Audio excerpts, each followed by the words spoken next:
Welcome our panelists, our first panelist to the stage. We have a journalist moderator, Mark Milian, tech writer and editor from Bloomberg Business. Why don't you come on up, Mark? Thank you. Thank you for moderating this. Sid Mohasib from KPMG. He's involved with strategy and innovation, and he's kind of a renaissance man when it comes to startup strategy and innovation. So Sid, thank you very much. Yes, thank you.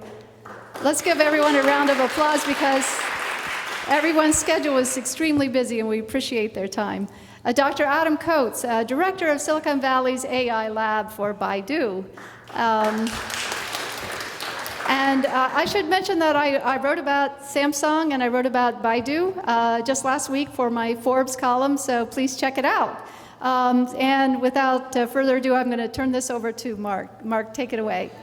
And we'll have a special introduction for our last panelist. And Brendon Kim. Brendon Kim. And of course, Brendon Kim. For some reason, I don't know, but we're certainly welcome you here, Brendon. Brendon Kim, head of Samsung Strategic Investments Group. And I wrote about Samsung in Forbes last week, so please, Brendon is really involved in a big transition for Samsung, and it's a very interesting story, so I'm hoping that they talk about that during this next panel. So thank you, let's welcome them. All right, thank you guys, thank you Rebecca. We've got some great panelists to discuss a big topic, global innovation trends. So we all chatted a bit before coming up here and tried to kind of narrow it down to a handful of topics that we found particularly fascinating to touch on. There's a lot we could talk about here. We'll try to dive into some of them. So here's one that I think Adam Coates may know a little something about. Artificial intelligence. You're the director of the AI lab at Baidu in Silicon Valley. AI has in a very short time gone from sci-fi to a practical, constantly evolving technology that has applications in practically everything. So Adam, how did all these breakthroughs come about from seemingly nowhere, and why is it happening now? Yeah, actually, that's a great question. I know, many people have actually asked me, like, hey, haven't people been talking about AI for forever, like 60 years plus, and why does it seem like people are suddenly talking about it again? Like, has there been a breakthrough? What do we know today that we didn't know, say, 60 years ago? I think actually a lot of the core ideas in AI have been around a while. And especially today, there's a technology called deep learning that some of you might have heard about, which is really like 1980s neural networks sort of recapitulated. And one of the things that I think is actually driving this is scale. So many people don't realize that a lot of AI research is in fact systems research, figuring out how we can train much larger models, use a lot more data. And what I think you've been seeing in recent history is the fact that a lot of these data-driven technologies just didn't have the computers and didn't have the data that they needed to really shine.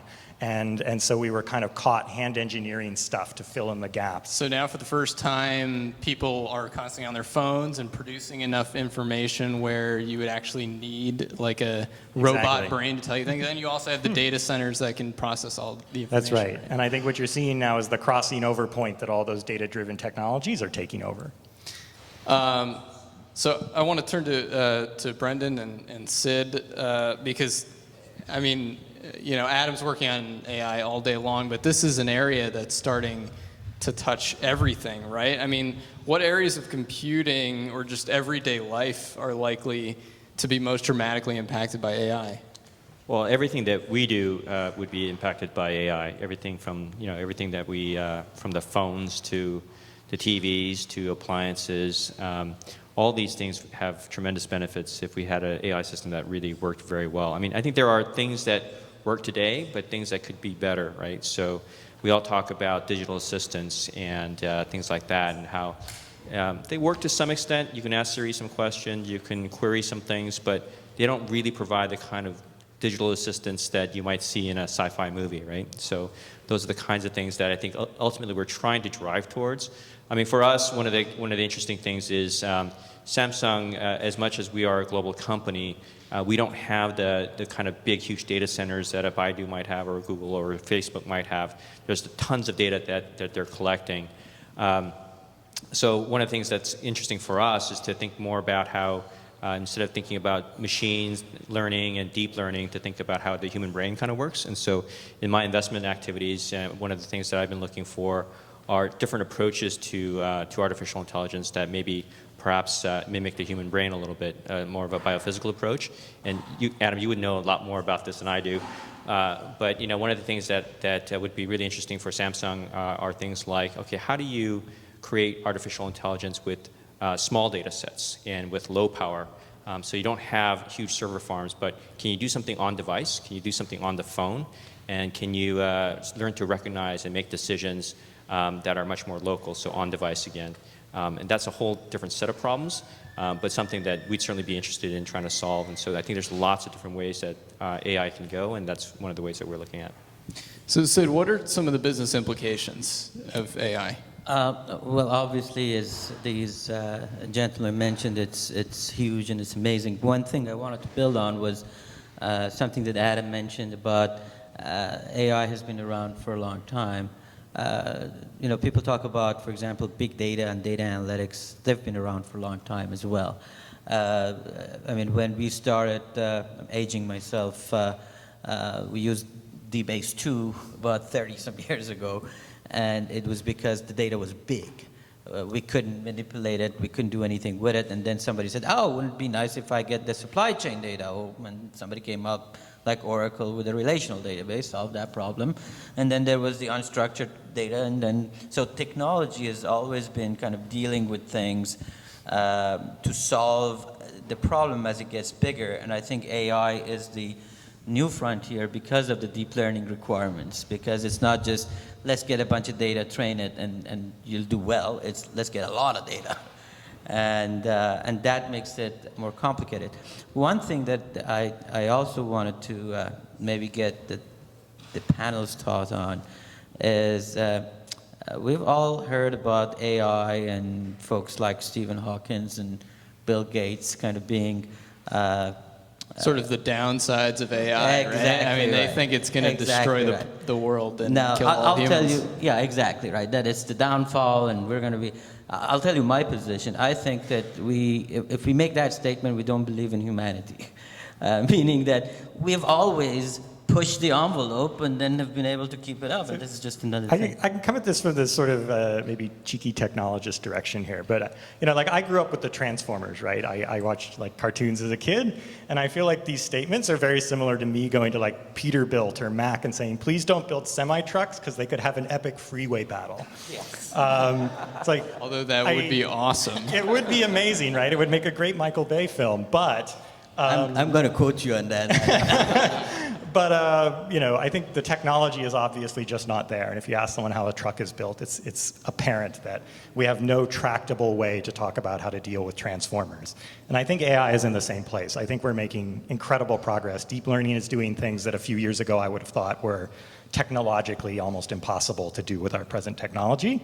But as a technologist looking at deep learning, like the ability to build, thinking AI and mimic the brain and sort of build a Terminator, like that's so far out, I don't think we can tractably talk about that.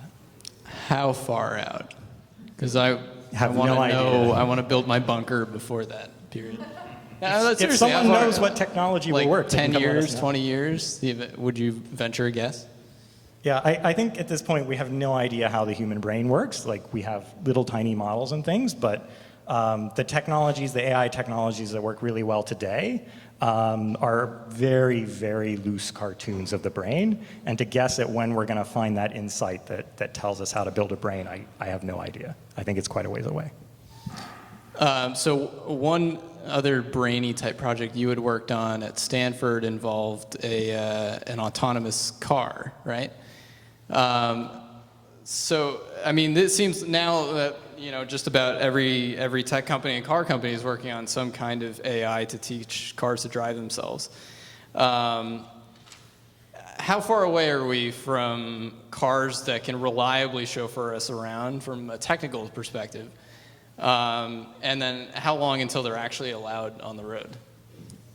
So I think definitely there are a lot of like legal and regulatory questions. I know the auto industry actually has a lot of expertise in sort of dealing with users, understanding a lot of the safety problems that come up when you're dealing with a large vehicle.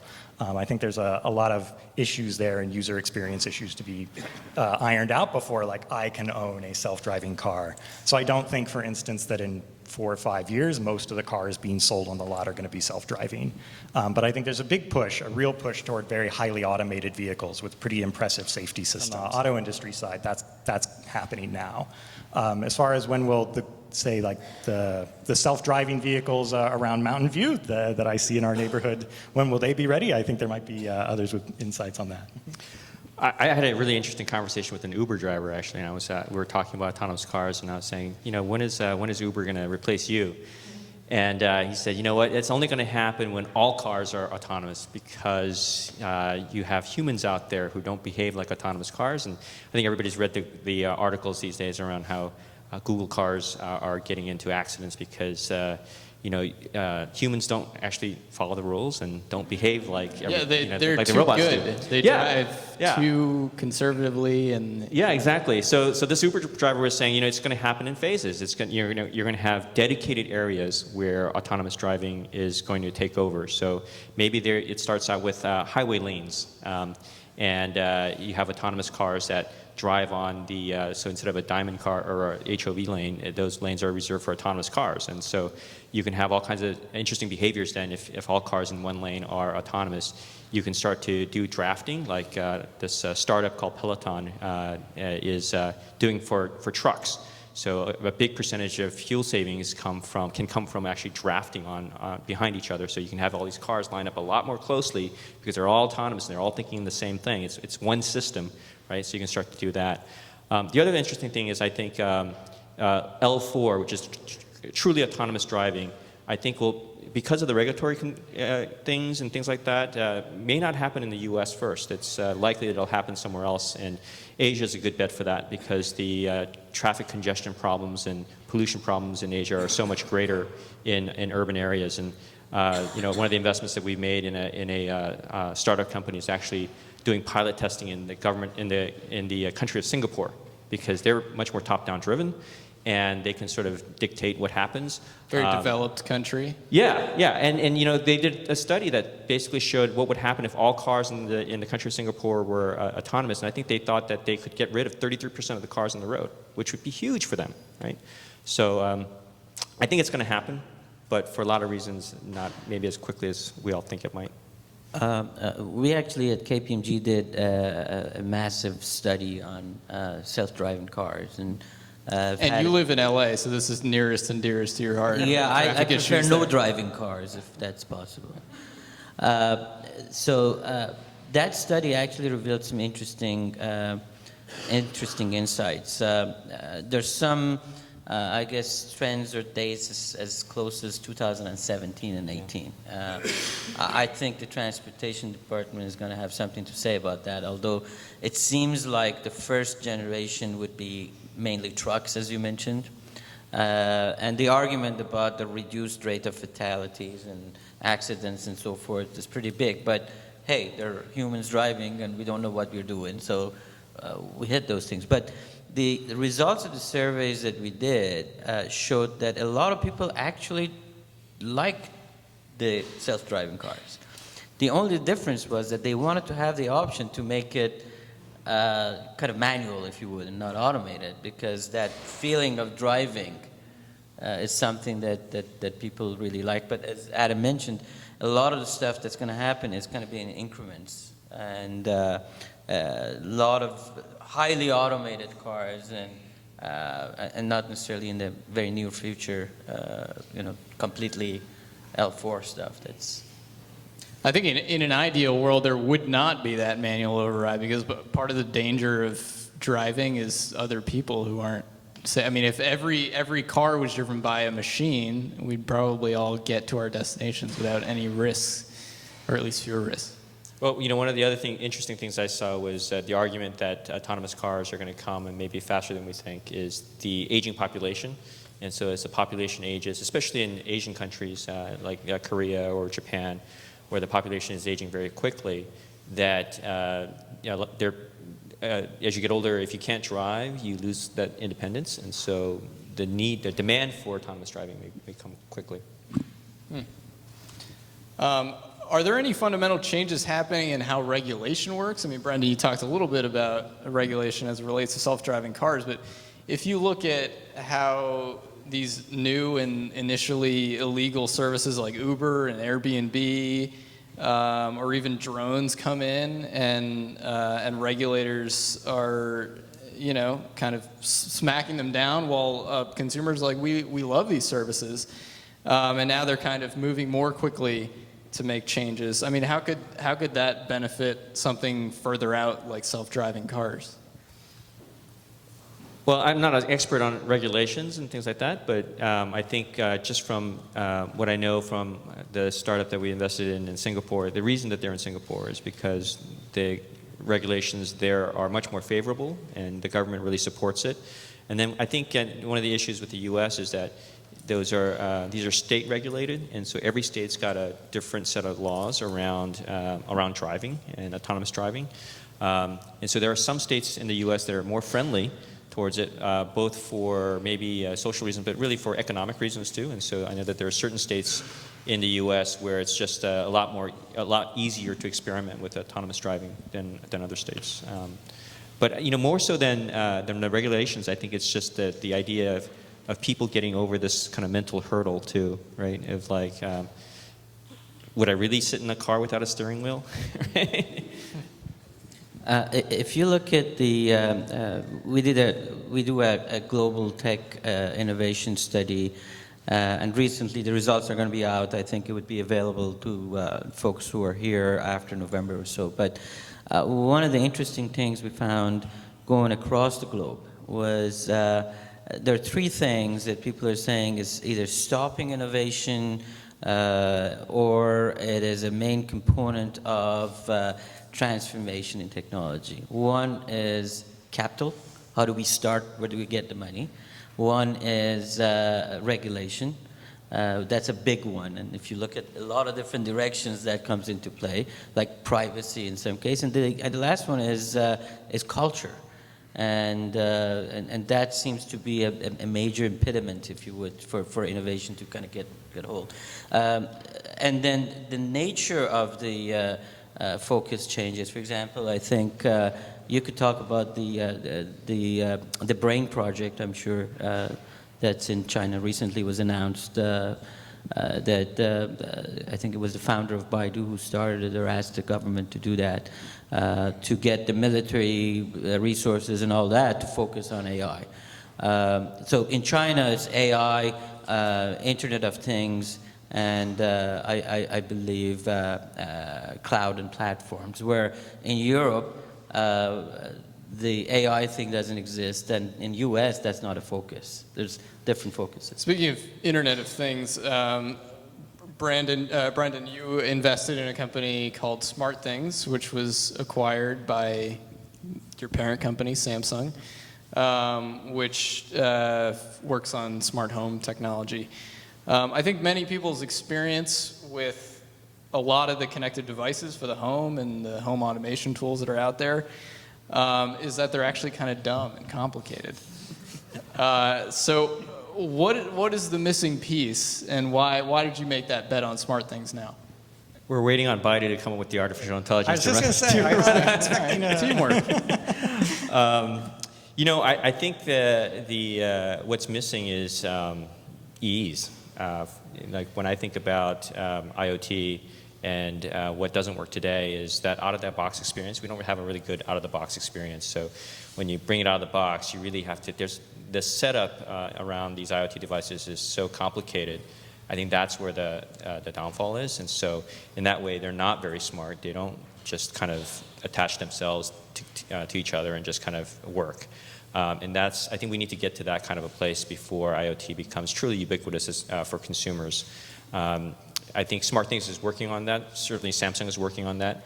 we're trying to, I think that the benefits could be pretty tremendous, but I think there's still a long ways to go. And so SmartThings and Samsung, we're trying to work on it. I think all of SmartThings partners